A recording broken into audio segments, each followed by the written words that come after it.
2.5 taong nag-ensayo ng pagbunot ng espada ang lalaking ito. Sa isang simpleng atake lang niya, kaya na niyang patagin ang buong bundok. Pero nang atakehin niya ang bata sa harap niya, bumalik sa kanya ang lahat ng pinsala. At nang makita niya ang sirang espada sa kamay ng bata, halos mamatay siya sa takot. Dahil ang kaharap niya ay walang iba kundi ang pinuno ng maalamat na 7 Deadly Sins. Dati, ang 7 Deadly Sins ang pinakamalakas na grupo ng mga kabalyero sa kaharian. Pero dahil sa isang trahedya, napagbintangan sila ng walang kalaban-laban, at tinawag na mga traidor ng bayan. Tinugis sila ng mga banal na kabalyero sa buong bansa, kaya napilitan silang maghiwa-hiwalay at magtago. Itinago rin ng kapitan ang kanyang tunay na pagkatao, at nagtago sa bundok kasama ang isang munting baboy. Nagtayo siya ng isang maliit na taberna. Pero kahit lumipas na ang ilang dekada, nakapaskil pa rin kahit saan ang mga wanted poster nila. Isang araw, sa loob ng taberna, may dumating na hindi inaasahang bisita na nakasuot ng makapal na baluti. Paulit-ulit pa nitong binabanggit ang 7 Deadly Sins. Nang makita ito, natakot ang mga customer at nagkani-kanya ng takbo. Pero kalmado lang ang kapitan. Tinanong niya kung sino ba talaga ang nasa loob. Pero bago pa man ito makasagot, bigla na lang bumagsak sa sahig ang nakabaluti. At ang laking gulat niya, isang magandang babae pala ang nasa loob nito. Mabait ang kapitan kaya nilapitan niya ito para tulungan. Pagkatapos ng ginawa niyang CPR, dahan-daang nagkamalay ang babae. Dito rin nalaman ng kapitan, na hinahanap pala niya ang 7 Deadly Sins. Pero saktong-sakto naman, may biglang pumatok muli sa pinto. Ang mga kabalyero pala, may nagsumbong kasing taga-nayon, na baka nandito raw ang mga miyembro ng 7 Deadly Sins. Pero pagbukas ng pinto, ang lumabas mula sa loob, ay isang munting baboy na may suot na baluti. Para bang nainsulto ang talino ng mga kabalyero sa nakita nila. Kaya sinamantala ng babae ang pagkakataong ito. At palihim na tumakas sa likod na pinto. Pero napansin pa rin siya ng mga kabalyero. Walang tigil siyang hinabol ng grupo. Sa gitna ng kapahamakan, agad na sumaklolo ang maliit na baboy. Sa ilang mabilis na galaw, inararo niya silang lahat. Sinamantala naman ng kapitan ang pagkakataon, binuhat niya ang babae at mabilis na tumalon paakyat sa puno. Habang iniiwasan ang pagtugis ng mga kabalyero, pilit din niyang pinapakalma ang takot na takot nitong kalooban. Nang makalayo na sila mula sa panganib, tinanong ng kapitan ang babae kung bakit nito hinahanap ang 7 kasalanan. Tinutugis kasi ang mga ito sa buong bansa bilang mga kilabot na kriminal. Dito na ibinunyag ng babae ang tunay na kalagayan ng kaharian. Ang mga banal na kabalyero na namumuno ngayon sila ang mga tunay na traidor. Kinontrol nila ang buong kaharian, at nagbabalak pang magsimula ng digmaan. Ikinulong din nila ang hari, at pinahirapan ang mga inosenteng mamamayan. Ngayon, nasa bingit ng kapahamakan ang buong bansa. Anging ang pagsasama-sama lang ng 7 kasalanan ang makakapag-ayos ng lahat. Pero habang nag-uusap silang dalawa, biglang nahati ang lupang kinatatayuan nila dahil sa isang malakas na atake ng espada. Gumuho ang lupa ng napakalakas, at pareho silang nahulog sa bangin.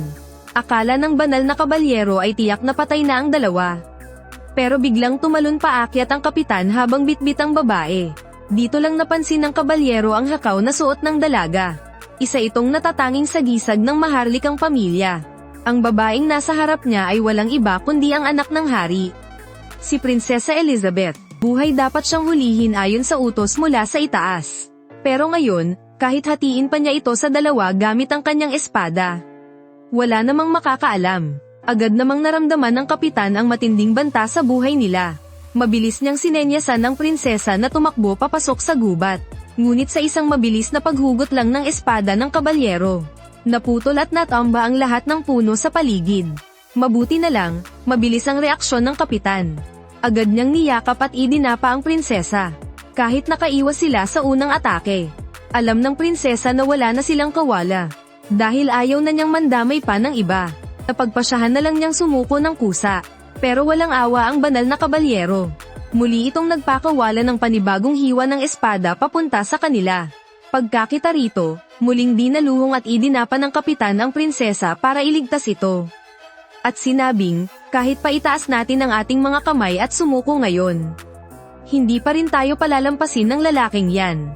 Pero huwag kang mag-alala, Meliodas, iyan ang pangalan ko. Ano? Hindi kaya.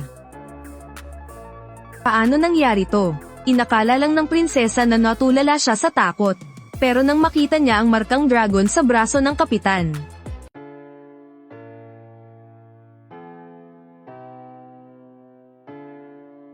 kahit ang banal na kabalyero ay hindi maintindihan kung anong nangyayari. Hanggang sa makita niya ng malinaw ang putol na espada sa kamay nito.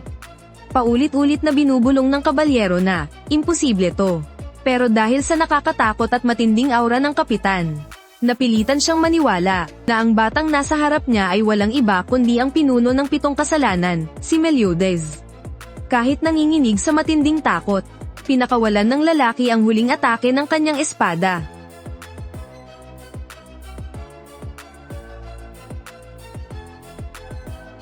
Ang kakaibang lakas na ito ang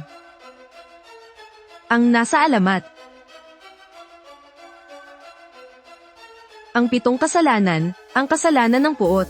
Ang kasalanan ng puot, si Meliodas. Hinawakan ng mahigpit ng lalaki ang kanyang sibat, at binalot ito ng kapangyarihan ng kidlat, bago inihagis ng ilang 10,000 kilometro ang layo. Pero sinong mag-aakala na ang buong lakas niyang atake ay madali lang nasalo ng isang binatilyo. At ang mas nakakabaliw pa, ibinato pabalik ng binatilyo ang sibat sa mismong pinanggalingan nito.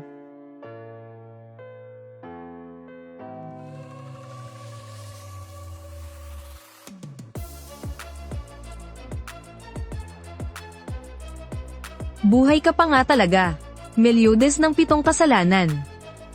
Bago ang mga nangyaring ito, dumaan muna ang grupo ni Meliodas sa isang nayon para bumili ng mga kailangan nila sa bar, at magtanong-tanong na rin kung nasaan ang iba pang mayembro ng 7 kasalanan.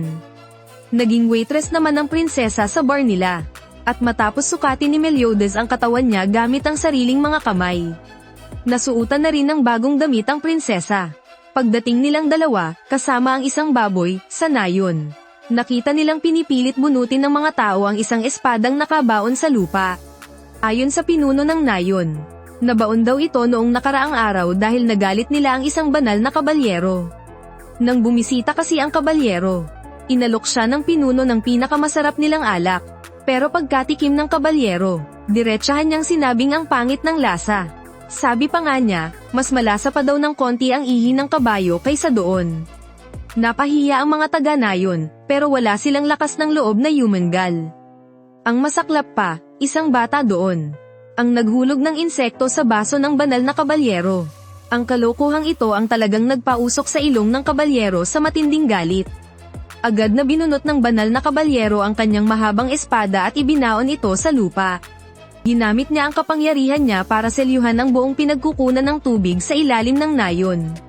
Dahil selyado na ang tubig, hindi lang sila mawawalan ng panggawa ng serbesa. Siguradong matutuyo at mamamatay rin ang lahat ng mga pananim sa bukid. Pero ang batang naging dahilan ng malaking gulo na ito, parang wala lang sa kanya. Ipinagmamalaki pa niya na ang kaibigan niya mula sa 7 deadly sins ay kayang-kayang bunutin ng mahabang espadang ito nang walang kahirap-hirap. Ang mga salitang ito ang tuluyang nagpaalab sa galit ng mga taga-nayon. Dumampot agad sila ng mga bato at pinagbabato ang mukha ni Meli. Sinisi ng lahat ng taga-nayon ng bata dahil sa pagpapagalit nito sa banal na kabalyero. Maya-maya pa'y dumating ang 2 sundalo para bigyan ng babala ang mga taga-nayon. Kung hindi pa rin mabubunot ang espada bago magtakip silim, gagawin nilang 10 beses na mas malaki ang buwis ng nayon. Nang marinig ito ng bata, nagmamadali siyang lumapit para bunutin ang espada, habang ang 2 sundalo naman ay pinagtatawanan lang siya sa tabi. Pagkatapos nito, sumali na rin ang mga malalakas na kalalakihan ng nayon para tumulong sa pagbunot. Pero kahit napatid na ang mga lubod kakahila, hindi pa rin natinag ang mahabang espada. Tuwang-tuwa pa ang mga sundalo habang nanunood sa kanila. Dito na lumapit si Meli sa harapan ng mahabang espada. Gamit ang isang kamay, walang kahirap-hirap niyang binunot ang espada na hindi kinayang tanggalin ng daan-daang tao. Biglang nayanig ang buong nayon, at bumulwak palabas ang selyadong tubig mula sa ilalim ng lupa. Hinagis ni Meli ang mahabang espada sa 2 sundalo, at sinabihan silang lumayas na agad. Pagsapit ng gabi, nagpunta ang mga taga-nayon sa taberna para magdiwang. Sa kabilang banda, ibinalita ng 2 sundalo ang nangyari sa nayon. Sa banal na kabalyero, naramdaman ng banal na kabalyero na hindi pangkaraniwang tao ang kalaban nila. Kaya nagdesisyon siyang subukan ang lakas nito. Pinalibutan niya ng kapangyarihan ng kidlat ang isang ordinaryong sibat, at malakas niya itong inihagis papunta sa direksyon ng nayon. Nang mga oras na iyon, naramdaman din ni Melly ang paparating na panganib. Kaya lumabas siya ng taberna at nag-abang. Bumulusok mula sa kalangitan ang sibat na balot ng kidlat. Pero sinalo lang ito ni Melly gamit ang isang kamay. Sa sobrang lakas ng impact, nakaladkad siya mula sa tuktok ng bundok pababa. Meliodas.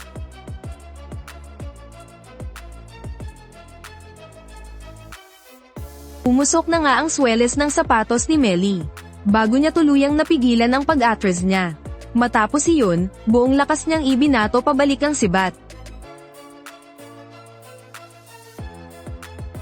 At sa kabilang banda, naramdaman din ito agad ng banal na kabalyero. Napakabilis na tumama ang sibat sa loob ng kastilyo, at sumabog. Saktong-sakto itong bumaon sa tabi mismo ng tainga ng Holy Knight. Dahil dito, napagtanto agad ng Holy Knight, na ang kalaban niya ay walang iba kundi si Melly ng 7 Deadly Sins. Alam din ni Melly na hinding-hindi titigil ang kalaban niya. Kaya para hindi na madamay pa ang mga inosenteng taga-nayon, nagpasya silang umalis na sa lugar na iyon, at magtungo sa Forest of White Dreams. Naalala kasi niya na may isa silang kasamahan doon. Tayo na, hanapin na natin ang ating kasamahan. Sige, iyan ang buong kwento ng ikalawang episode ng 7 Deadly Sins. Ngayon, himayin pa natin ang ilang detalye. Una na riyan ang Holy Knight. Dahil lang sa kalokohan ng isang bata, pinutol agad niya ang supply ng tubig sa buong nayon. Dinagdagan pa niya ang mga buwis. Ipinapakita lang nito kung gaano kaarogante at kalupit ang mga Holy Knight. Talagang kinakawawa nila ang mga mahihina, na nagpapakita rin sa kalagayan ng mga ordinaryong mamamayan, na patuloy na inaapi at naghihirap sa laylayan. Kapansin-pansin din ang biglang pagbabago sa ugali ng mga taga-nayon, mula sa tahimik na pagtitiis at kawalan ng kalaban-laban sa mga makapangyarihan, hanggang sa ibunton nila ang galit nila sa isang bata. Ipinapakita lang nito ang reaksyon ng mga ordinaryong tao. Ang takot at pagiging makasarili kapag naiipit na sa desperadong sitwasyon. Dahil dito, mas naging makatotohanan at malalim ang bawat karakter. At ang huli, ang tuluyan ng pagkabunyag ng tunay na pagkatao ni Melly.